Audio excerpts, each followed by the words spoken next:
বাঙালিরা শাক দিয়ে মাছ ঢাকলো আর বাংলার সাংবাদিকরা সাপ দিয়ে ঢাকলো ট্রেন।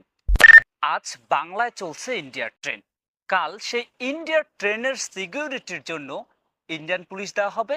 এরপর রেল লাইনকে ঘিরে নেওয়ার জন্য তার কাটার বেড়া দেওয়া হবে। তারপর বলা হবে এটাও ইন্ডিয়ার অংশ।